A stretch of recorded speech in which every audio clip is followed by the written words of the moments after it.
What's going on, mobile gamers? Today, I'm going to show you how to root your Retroid Pocket 4 Pro. I'm going to level up your gaming knowledge just a bit more before the end of 2024.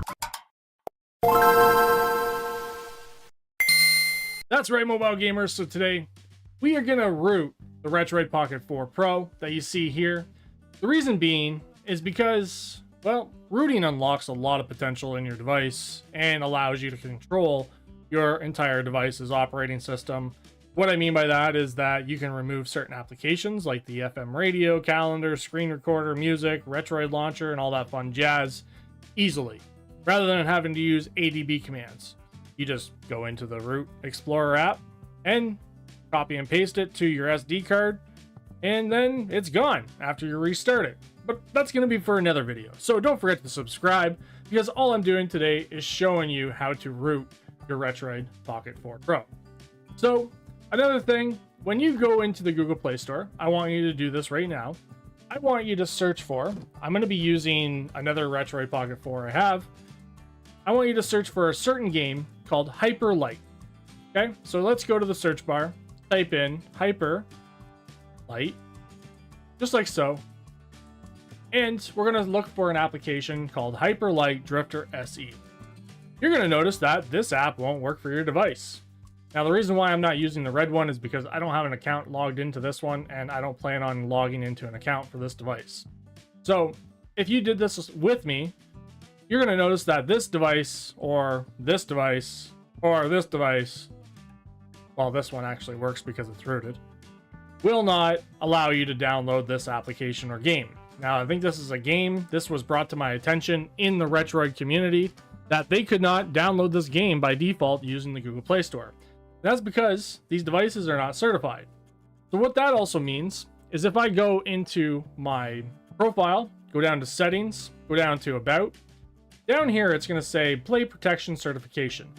Some games and some applications require your device to be certified for you to be able to download them. So that is why you might want to root your device, is to certify it or spoof certify it so that you can download these certain games and applications. Now, that's only one of the games. This was brought to my attention way back when Warzone came out and it wasn't able to be played because it wasn't certified, and there was some other things you had to do to actually bypass this to be able to play them. There was other games like Terraria and some others, but Retroid basically did a soft kind of fix for this that allows for those games to be played now. But this device, which is rooted, I'm able to actually access and download this game.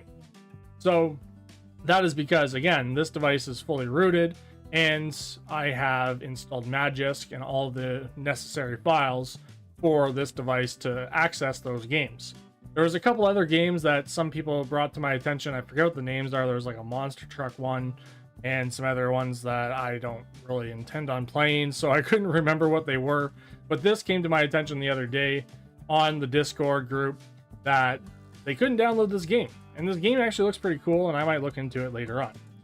That all aside, we're going to jump in, and we're going to start this process. You need to pay attention to every detail of this guide. I have supplied you with important ADB commands inside of the zip folder in the description below, along with important applications, important tools, and important ways to flash this rooted custom ROM to our Retroid Pocket 4 Pro. So don't skip anything, don't skim anything, subscribe to the channel, like, share for anybody else that wants to do this to the Retroid Pocket 4 Pro, because again, it has so many other benefits other than just playing games that are not accessible, even though you could just download that game elsewhere. But why do that when you can support the developer for the $8 that it costs? So let's jump in and start off with the very first step. So the very first thing that you need to do, you need to make sure you have a micro SD card inside of your device that is big enough to store your custom ROM. So I have supplied you with, in the description below, a zip file that's going to have everything you need. And this zip file is going to have a script that is going to back up your entire device's image. Now, there's two different scripts in here. But before we actually get to the script part, let's actually download the Root Retroid 4 Pro zip file. Next, you're going to right click on it, going to extract all. click extract, and let it extract to the directory of your choice. So mine is just in my downloads folder. The next thing you're going to do is you're going to extract the rooting Retroid 4 Pro script, which is right here. Extract all, click extract. Now exit out of that file browser, go back into the root Retroid 4 Pro folder, right click on platform tools, do the exact thing, extract all, and then exit. Now, we're going to go back into the rooting Retroid 4 Pro script folder. You're going to notice in here that there's two of them. There's one that says with user data, the other one says no user data. What this means is that one is going to back up your user data on your Retroid Pocket 4 Pro, which has a lot of different data stuff, basically, that is going to consume about 110 gigabytes of data. The other one doesn't. So this one right here, which is the one that I'm going to be using because this device is brand new, it doesn't have any user data on it, is the one that I'm going to be using. So what I'm going to do is I'm going to open this in my notepad. And you're going to see a whole bunch of stuff that's probably not going to make sense to you. Okay? So yes, you're going to see a whole bunch of stuff in here that I just sound like a redneck. No, know why. And you're going to see a whole bunch of stuff in here that you don't really need to worry about. I'm going to show you how to set this up. Okay, so this script needs to be pre-set up. So the first thing you're going to do is you're going to go back to your downloads folder, wherever your root Retroid 4 Pro files are, and you're going to look for the one that says platform tools. So open this up. And again, you're going to see some more stuff in here that you're not going to really notice or know what it is. The next thing you're going to do is you're going to navigate back over to your Retroid Pocket 4 Pro. You're going to go to settings. You're going to navigate all the way down to about handheld. Click on it. Go all the way down to build number. Double click multiple times until you see you are now a developer. And no, this does not mean you're a developer. It just means that you've opened up a new way to access different parts of your device. Click back on your device. Go to system. Go all the way down to where it says developer options. Click on that. Go all the way down to where it says OEM unlocking. Check it off. Click enable. Now go all the way down to where it says USB debugging. Check that off. Click OK. Now click revoke USB debugging authorization. Click OK. Click back, click back, click back. Now that second step you really didn't need to do when I did the revoking, but I'm doing it because I've had other devices connected to my computer. So I like to just make sure that nothing else is going to try to connect. The next thing you're going to do, plug in your Retroid. Oh, this actually isn't my Retroid one. This is PB Tails one. But plug in a USB cord. Now, I find that the USB-C to USB-A cords work the best. So plug this in to your computer. One dialog window is going to pop up saying file transfer. So yes. Another one's going to ask you, do you want to allow USB debugging? Click always and click allow. Now our computer is going to be able to talk to our Retro via commands. I have also supplied you with, I'm going to put this window here, go back to my downloads. Before we do this next step, we are going to make sure, well, you are going to make sure you back up all your important files on your Retroid Pocket 4 Pro. This means all your game saves, everything, because this will erase your entire device. So when you're ready to do that, let's jump over to this next step. The next step is going to involve you going back into your Retroid 4 Pro folder, opening up the important ADB commands text file. You're going to drag that over here on the left side of your window, and then you're going to go back into the root Retroid Pocket 4 Pro folder and go into the platform tools, right click, while holding down shift and open PowerShell window here. Now you're going to paste that on the right side of your screen, or split it, whatever you want to say. The next thing you're going to do is you're going to highlight and copy the ./ADB reboot bootloader, click Ctrl C, and paste it in the very first line of commands. And then you're going to press enter. This is going to reboot into bootloader mode. Now, once your device is actually in bootloader mode, as you can see here, there's a little symbol here that says fast boot mode. You're going to copy and paste this code right here that says fast boot flashing unlocked. So right click, copy, click right on your mouse just to paste it in there. Make sure this says ./fast flashing unlocked, just like so. Now a little window is going to pop up on your device. Press the volume plus button, which is the down button basically when you're in portrait mode. And now you've unlocked your device. The next thing you're going to do is you're going to type in /fastboot get var current dash slot. Now, take note of what slot it says right here. Mine is slot B. I'm going to copy and paste this right here in that text document that I supplied you with. Now, what we're going to do next is we're going to go .4/fastboot reboot. Thought that would be pretty simple, so I didn't put it in the text document. Now that our device is rebooted, as you can see, I did warn you, it does reset your device. So I'm going to navigate through all the settings. I'm not going to set up my Wi-Fi or anything like that because I don't need that right now. And then I'm going to go complete start. The next thing I'm going to do, I'm going to have to enable debugging mode again. So we're going to go to settings, about handheld, build number, tap that a bunch of times, system, developer options, USB debugging, turn that on, click OK. Wait for a little dialog window to pop up for file manager. Should be another dialog window that pops up not long after. And if it doesn't, then you should be good to go because we've already connected to our computer in this phase. So the next thing you're going to do is go .4/adb devices. Our device is connected, which is perfectly fine. Now we're going to go adb install, and we're going to grab that Z-Archiver application, which is right here, and drag it and paste it right here. Click inside the PowerShell window, press enter, and, well, my device is not authorized. So how we fix that is we're going to go to settings, go to system, go to developer options, go all the way down to where it says revoke these permissions, which is right here. Click OK, unplug it from your computer, uncheck it. Now plug it back in, click file transfer, click USB debugging, click OK. And there's that little USB debugging dialog window. For some reason, it's just so fast that I end up bugging it out. So let's uncheck it, check it again, click OK. Just be patient, plug it back in, give it a second, file transfer, allow. There we go. Now we can do what we just tried to do again, and a little bit of debugging for ourselves. Install Z-Archiver, so drag and drop that. This is located in the Retroid Pocket 4 root files, and we've successfully installed that application. Now, the reason why we're installing this application is because we're going to go into Z-Archiver, click OK, click the checkbox, and click Don't Allow, click OK. We want to look for the SD card. So the SD card ID of my SD card, yours will be different, is 0198-0000. So we're going to take note of that. We're going to go open up our notepad. We're going to open up the notepad that says important ADB commands. And I'm going to type in 0198-0000,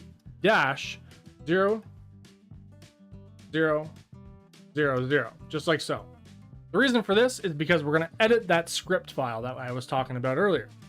So let's minimize our ADB PowerShell window. Let's go to our root Retroid Pocket 4 Pro folder. We're going to go into our rooting Retroid Pocket 4 Pro script. Now again, this is up to you, but by this point, our user data is all gone, so it doesn't matter. What we're going to do is we're going to grab no user data, this script right here. We're going to double click on that to open up our text document. And we're going to split it inside our right side of our window. We're going to grab the important ADB commands. We're going to grab this 0198-000. We're going to go back in here, go to edit, go to replace, and we're going to copy and paste our 0198-000. It already copied and pasted it in there for some reason. Yours might not, so just paste that in the bottom. And then you're going to just search for the dash HH, or not H's, it's hashtags. So grab these hashtags and you're going to paste that in the top one and click replace all. Now that's going to replace our SD card path. So click exit. Now you're going to go to file, save as. You're going to rename this to .sh instead of .text. Close out of all of the files and go down to the drop down menu and change it to all files. Click save, and now we have a saved script to copy onto our Retroid Pocket 4 Pro. So what we're going to do now is we're going to grab this script file. I'm going to copy it. I'm going to go into my Retroid Pocket 4 Pro. I'm going to go into my disk. I'm going to go right here and just paste it right on the root of the actual SD card. Now, back on our Retroid Pocket 4 Pro, we're going to go back into it. We don't even need this app anymore. We're going to clear all. We're going to go to settings. We're going to go all the way down to handheld settings. Scroll on the left-hand side to advanced. Now go to run script as root.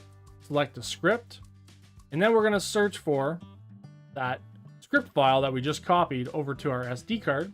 We're going to click it. We're going to click run. Now, this was a test. So, this didn't work. The reason being is because we need to go to our folders. We need to go to our disk. And we need to create a folder inside of our SD card, just like so, by clicking the three dots, go to new folder. Now, all in lowercase, we're going to type in image, IMG, just like so. Click done. And now you're going to go back to your settings, run script as root, select a script, select that raw Retroid Pocket 4 Pro script, click run, let it do its thing. This takes about 10 minutes-ish, so just wait for it to do its thing.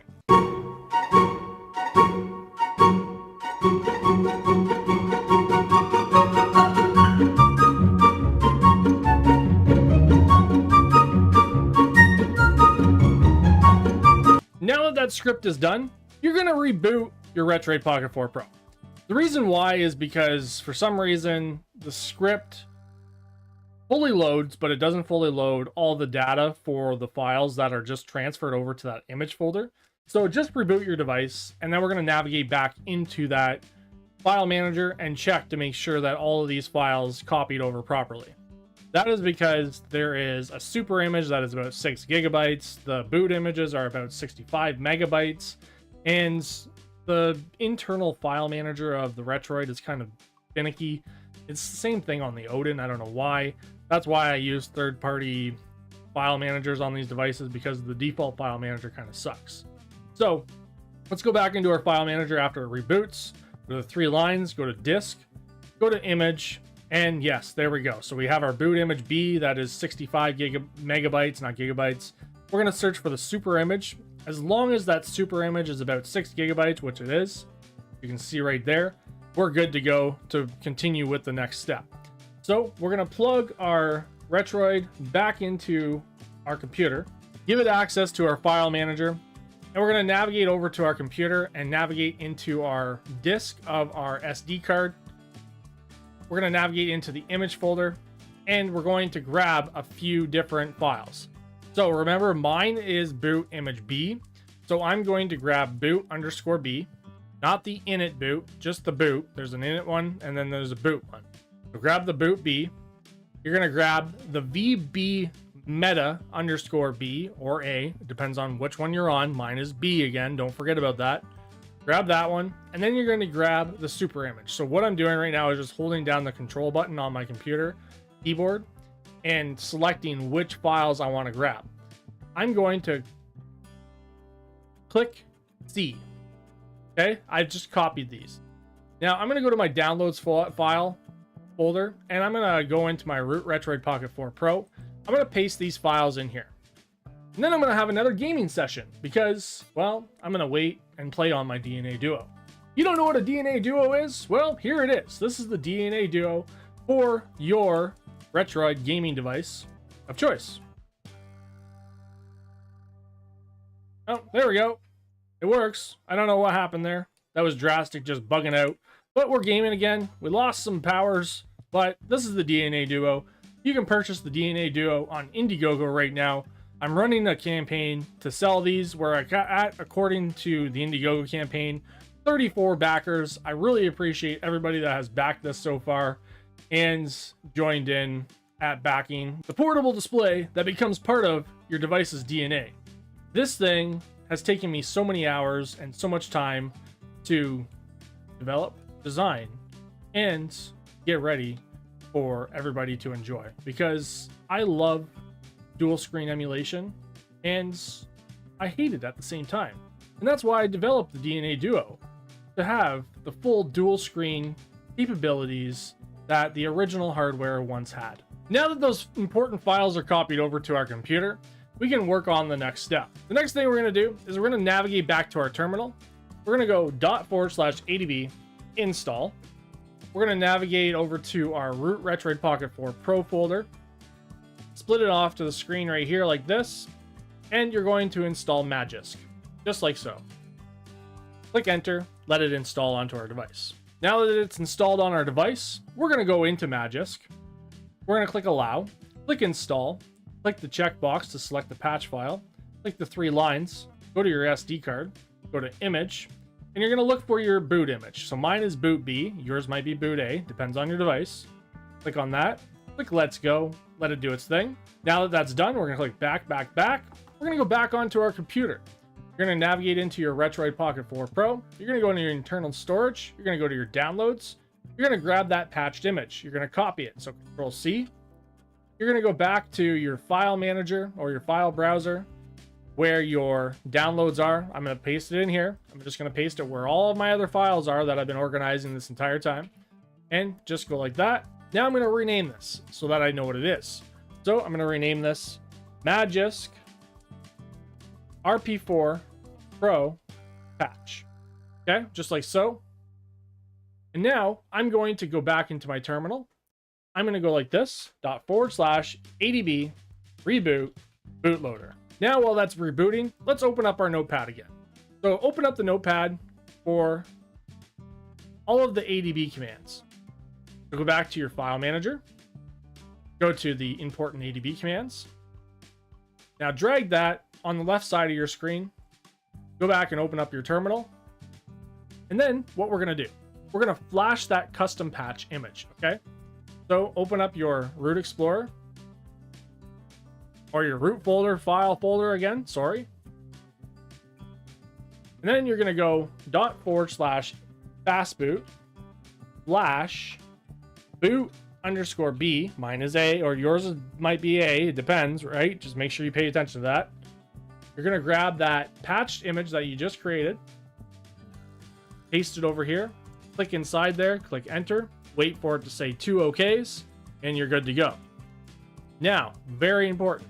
Next thing you're going to do, you're going to go back into your important boot commands. Now pay attention to this. This is either going to be VB meta A or VB meta B. So I'm going to change this to B because mine is B. And then I'm going to grab all of this, copy it, paste it in here. And then I'm going to go back into my internal storage right here, which is my Retroid 4 Pro, which is on my downloads directory, not my actual device. I'm going to grab this VB meta _B image, drag and drop it into my terminal, click enter. Click OK, and now we're ready to go. Now we're going to go fast boot, reboot. Now that we've done all that, we're going to navigate, click on File Manager if you're still connected, navigate back to Magisk. It's going to say, hey, we need to set up some additional requirements. So click OK, let it do its thing, let it reboot your device one more time. Now that that's done, we're going to click File Transfer again. We're going to navigate back to the computer for the very last time. We're going to go ./adb reboot, just kidding, install Root Checker. I put that in the folder as well. Click enter. And now we're going to click on Root Checker Pro on our device. Click agree. Click OK. Verify root. Little dialog window is going to pop up. Click grant. Congratulations. Your device has been successfully rooted. That's about it. Wait for the next video tutorial about how to fully unlock your device if you want to do that, because that function actually works for multiple different devices, including the Odin 2. Have a nice day, guys. That is how you root your Retroid Pocket 4 Pro 2024 on the latest version. Bye-bye!